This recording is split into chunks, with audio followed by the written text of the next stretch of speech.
And then we're going to take a ferry to I don't know where to see some volcano. some volcano. There's an active volcano. Oh shit, okay, let's do it. So are we going here? We are going... Really? No, I'm just kidding, I don't know. But they say we're not going to like near the active volcano.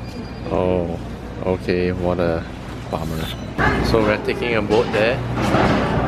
Wow, cool. The cars get to drive out the ferry.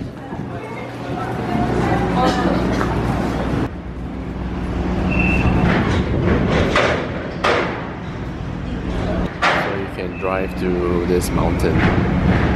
Volcano slash mountain. By the ferry.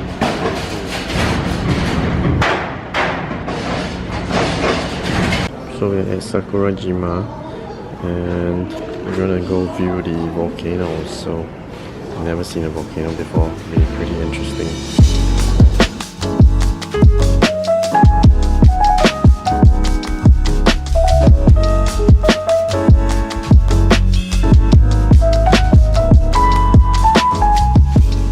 So what happened up there?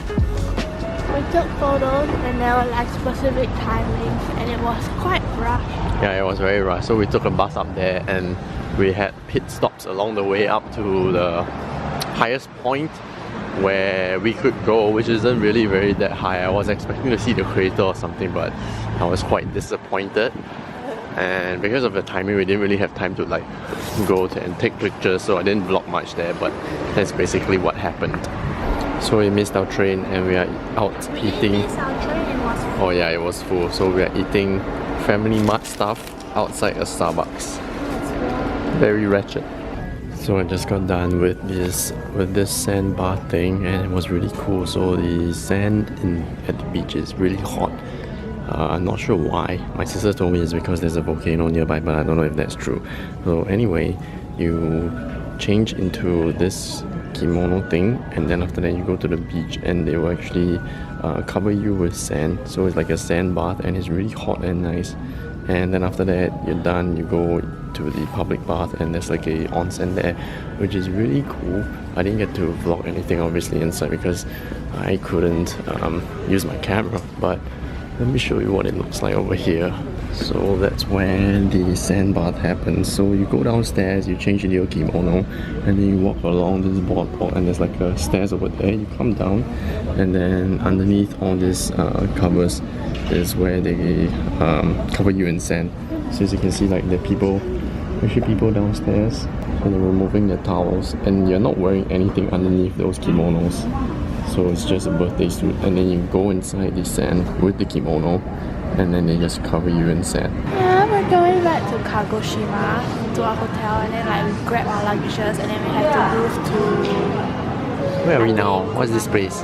What's this place called? Iba something. No, it's Ibusuki. Right. Okay, catch you guys back later.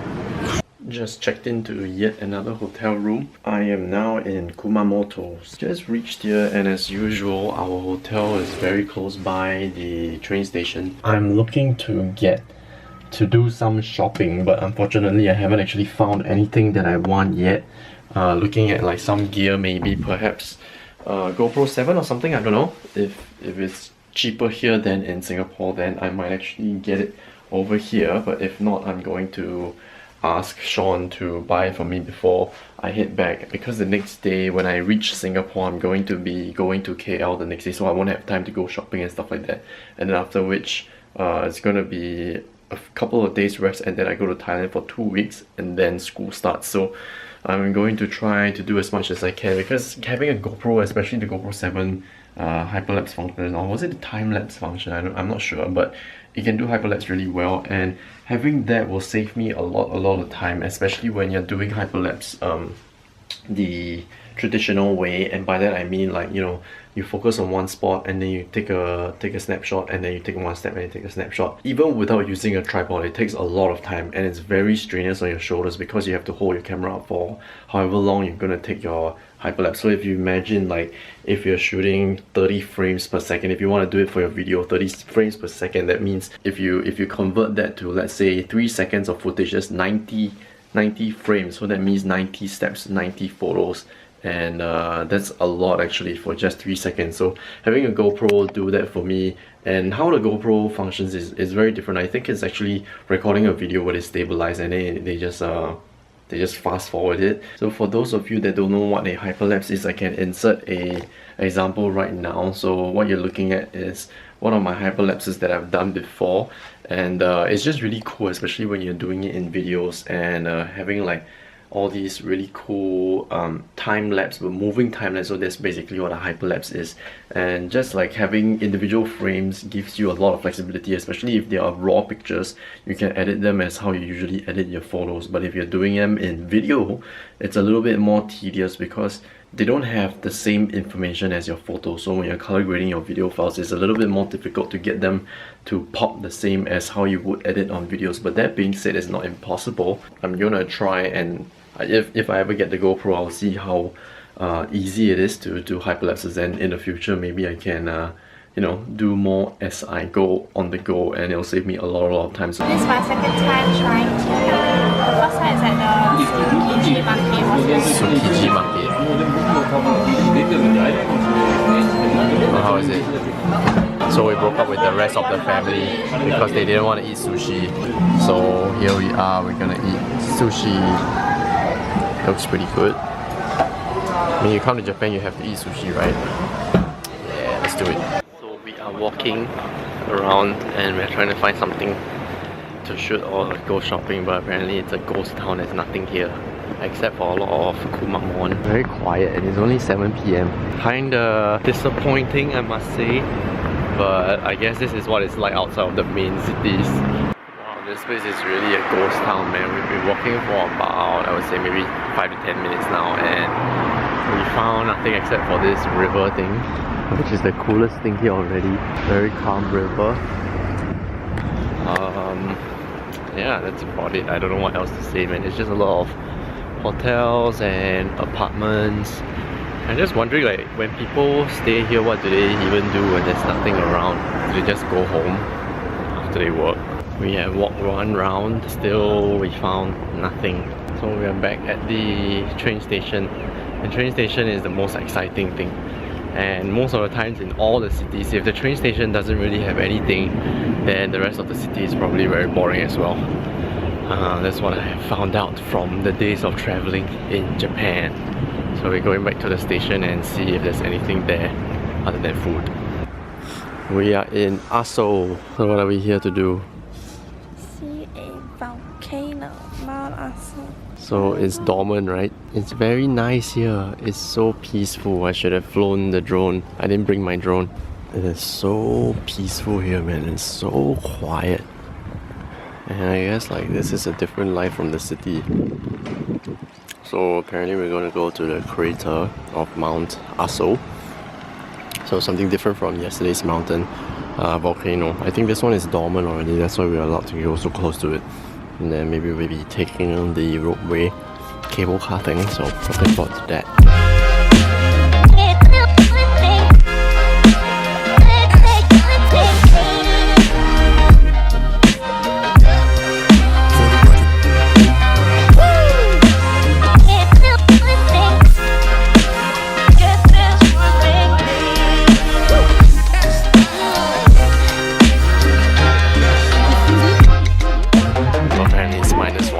Up here, and Hello friends. So we at Mount Aso, and it's super cold here, man. -1. And it's also super foggy. And apparently we are in the clouds. So Whoa. how do they shoot it?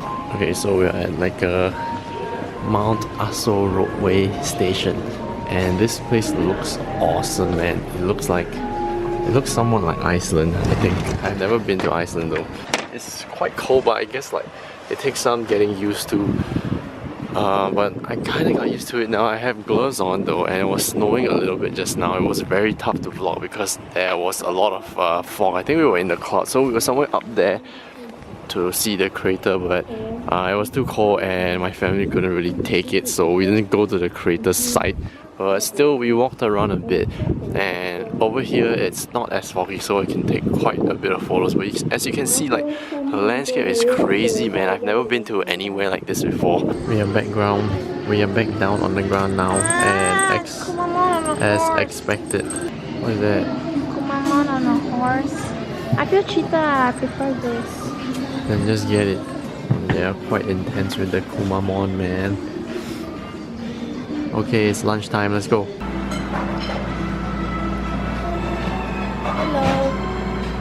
Where's my food?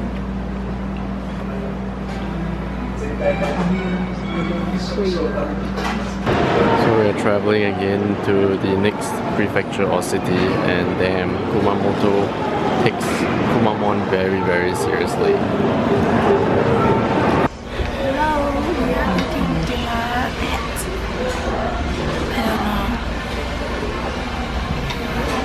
know. Okay, so we are at the Kaikyo Yume Tower, and it's the most empty observatory deck I've ever been to. There's nobody here at all, and only the two of us. So let's see what it looks like on top. Okay, so we're up at the observatory, and I'm not even lying, there's like only 5 people up here. I guess I'm not really surprised, because when you come at night there's really nothing going on. I mean, like, there's a Ferris wheel, which could be interesting to go to. Maybe we'll go there, like, just have a stroll. But to be honest, like, the space is really empty, and there are like a couple of houses here and there, but they're not like buildings exactly. They're not tall buildings, they're just like houses, and they're actually really, really dark. So even shooting at night, even if I do long exposure, there's nothing interesting I can really capture. Well, it's coming out great on the camera, but when I look with my eyes, it's just very boring. Okay, so we paid 100 yen for this telescope thingy. Okay, so wow, you can actually see. So it's a Friday night, right? And then we're looking at the carnival. It seems like there's no one there, man. Friday night, come on. Like a carnival going on, the lights are on, but there's no one there. I guess like most of our stuff is done in the morning, and today was quite interesting. We went to like Mount Aso, so that's something new. We left the tower because there was nothing left to do, and we're not going to go to the Ferris wheel.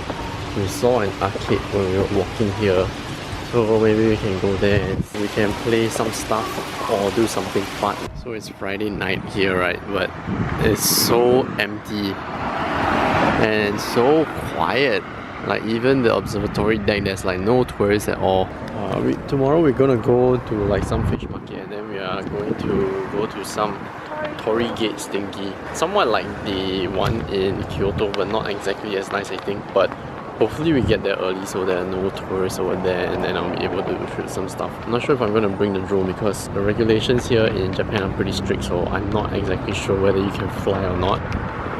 But we'll see how it goes. So apparently the arcade is not an arcade, it's a sort of like a casino thing where old people go to gamble, and my sister is underage, so I'm not going to go in. But we saw a electronics store on the opposite side, so we're gonna walk there, and hopefully I'll be able to find something that interests me. Oh, this place is pretty cool. It's quite a big sort of like departmental store. You have toys and then you have electronics.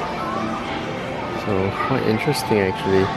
We're probably walking around here for quite a bit. So we're walking along this bridge, and then we saw like this shrine thing over there, and it looks like a lot of steps up, but we're gonna try to find anything at this point in time. There's really like nothing to do here. Oh, our hotel is like right over there, so it's not that far. Everything is within walking distance, but let's check it out. Okay, looks like there's a lot of steps to go up, but we are already climbing, and let's see what's there at the top. We found this really cool looking Torii Gate place, and I'm quite tired, so not bad after all. Maybe I'll try to shoot here. Yes, so new day, new hotel, and this hotel is by far the smallest one. I don't really have that much space to even put my luggage, so my luggage is over here and it's a mess, and it has to be in the walkway where I come in from the room. Well, the bed is pretty much standard. I think it's a super single, so it's enough for one person. Just got back to the room, and as usual I'm going to be transferring my footage and my the pictures that I took into the computer. Well, anyway, I guess that's about it. So tomorrow we'll be going to this fish market, and then after that we'll be heading to see this Torii Gates thing that is by the hill or something like that. And after which we're gonna come back again, and then we're gonna travel again to somewhere else. I guess that's about it. Thank you guys for watching. Remember to leave a comment, subscribe, and if you want more vlogs in the future for my travels, just let me know. Otherwise, I'll see you guys tomorrow. Peace.